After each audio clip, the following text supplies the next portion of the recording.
Welcome to Chapter 17, River of Regrets. This map applies relentless pressure with constant enemy spawns, while hiding high-value missable items in the chaos. To complete a perfect run, we must achieve 4 distinct objectives before the map ends. Recruit the Pegasus Knight Serene, protect 4 vulnerable civilians, steal specific items from the enemy, and finally, defeat Prince Lion. Before you deploy, you have to bring the right units. Make sure you select a thief and include either Tana, Vanessa, or Innes in your roster to initiate the recruitment. Next, check your inventory. Purchase several pure waters from the shop to boost magical resistance, and equip your healers with physics staffs so they can support from a safe distance. If you deploy without these specific units and items, the overlapping enemy waves will force casualties and missed opportunities. Getting the loadout right is the only way to hold the line. Looking at the map layout, the enemy's on-points are spread far apart across the grid.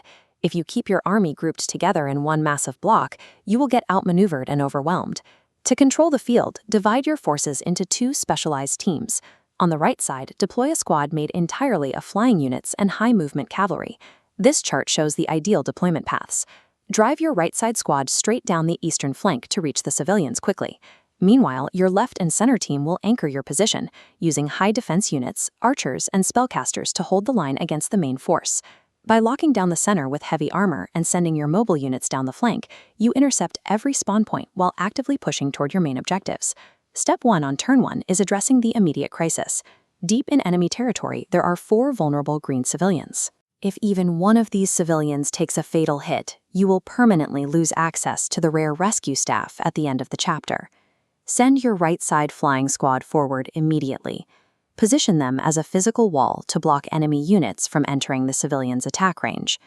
While setting up that wall, move Tana, Vanessa, or Innes directly adjacent to Serene. This initiates the dialogue that transfers her to your control. Securing this corner early protects the civilians and adds another flying unit to your ranks, turning a major vulnerability into a secured position. Now that the civilians are safe, we have to deal with the map's primary hazard. Enemy reinforcements are scheduled to arrive almost every single turn until turn 12. This map illustrates the spawn schedule. Alert zones in the top left indicate where Wyvern Riders spawn on odd turns. On even turns, Druids and Cavaliers emerge from the bottom forts. Also, crossing the map's midline triggers warriors to spawn below for 5 consecutive turns. While your combat units are managing these waves, carefully maneuver your thief through the formations to steal the dragon shield and an elixir. Knowing exactly when and where these units arrive means you aren't reacting blindly.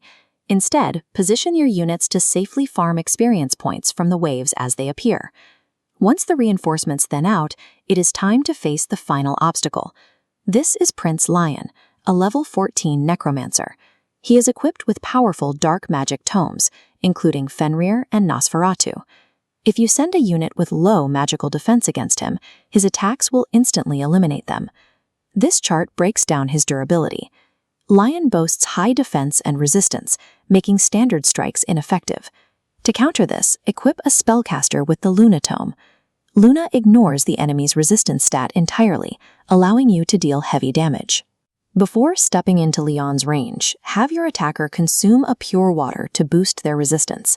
Then, keep your healer safely out of range, using a physics staff to mend any damage. Taking down Leon requires precise damage mitigation and exploiting his specific vulnerabilities, rather than just throwing your strongest units at him and hoping for the best.